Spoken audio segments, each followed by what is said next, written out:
Herkese merhaba. Evde kaldığımız ve ailemizle daha sık yemek yediğimiz bu günlerde bulaşıklarımızın temizliği olmazsa olmazımız. Ama unutmayın, deterjan her ne kadar iyi temizlese de lekesiz bulaşıklar için yetmez. Parlak ve lekesiz bulaşıklar ile çiçek gibi sofralar kurmak için finish parlatıcı gerekir. Çünkü su inatçıdır, camı bırakmak istemez ve leke oluşturur. Finish parlatıcının güçlü formülü tam da bu noktada devreye girer. Su damlacıklarınızın bulaşıklarınıza yapışmasını engeller. Böylece bulaşıklarınız her yıkamada ilk günkü gibi kuru, lekesiz ve parlak çıkar. Siz de o pırıl pırıl lekesiz bardaklarla, tabaklarla ailenize çiçek gibi sofralar hazırlarsınız. Harika bir sofrada bir arada oturmanın mutluluğunu hep beraber yaşarsınız. Bir sonraki Arda'nın mutfağında görüşmek üzere. Evde kalın, hoşça kalın. Bugün Arda'nın Mutfağı YouTube kanalında size böreklerin ustası, yufkalara fısıldayan kadın Şehnaz Erginay'ın vereceği güzel bir gözleme tarifi var. Arda'nın gözlemesi diyorlar buna. Diyorlar ama Şehnaz yapacak. Bakalım iyi yapabiliyor mu? O da test edeceğim falan. Yok. Ben yalan. Arda'nın gözlemesini yapacağım. Çok güzel yapıyor. Bakın Şehnaz bu işi nasıl yapıyor. Buyurun Şehnaz Hanım. Öncelikle tezgahın üstüne yufkayı açıyoruz. Yufkayı ortadan ikiye, sonra bir kez daha ikiye kesip toplam 4 eşit parçaya bölüyoruz. Parçalardan bir tanesini tezgahın üstüne alıyoruz. Bir kasenin içerisine 3 yemek kaşığı kadar zeytinyağı, yaklaşık 4-5 yemek kaşığı kadar da su ekliyoruz.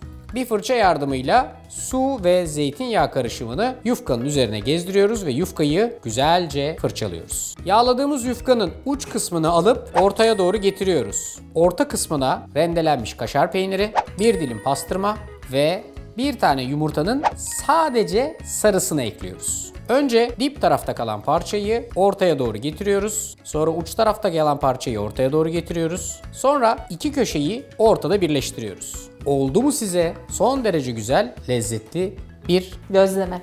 tavanızın içerisine şöyle bir parçacık yağ koyun. İster zeytinyağı, ister tereyağı, hepsi çalışır. Peçeteyle yayın. Yağın fazlasını bu peçeteye alın. Bu arkadaşı dikkatli vaziyette tavanın üstüne alın ve güzelce her iki tarafını da renk alana, çıtır çıtır olana kadar pişirin. Olay tamamen bu kadar basit. Şehnaz'cığım ne durumdayız? Bence olduk. Hazırız. Çaylar da hazır. Aynen, çaylarımız O da zaman hazır. şöyle alıyoruz ve bunu bu şekilde servis ediyoruz. Bir kes bakalım ortasını. Keselim bakalım. Eserini bir gör. Bir şöyle, bir böyle. Bak. Bak şuradan. Of. Hafiften bir aksın. İnceden bir gelsin. Oh maşallah. Efendim gözlememiz hazır. Hızlı bir şekilde yüksek ateşte pişireceksiniz. Ondan sonra da nefis bir şekilde yiyeceksiniz. İçerisindeki yumurtanın pişkinlik kıvamı tamamen size kalmış vaziyette. Böyle yetenekli bir mutfak arkadaşınız varsa da son derece güzel ve kolay bu tarifi yapmak. İlk önce sen tadına bakmak ister misin? Ben hiçbir şekilde tadına bakmak istemiyorum. Sen varken bana yemek olmaz. Havada yuttu. Göbeği böyle akışkan gözleme tarifleri için doğru yerdesiniz. Yapın, uygulayın, mükemmel bir şekilde götürün. Bir de çay, işlem tamam. Eline sağlık Şehnaz'cığım. Teşekkür ederim. Senin de eline sağlık. Afiyet olsun. Kendinize iyi bakın. Hoşça kalın.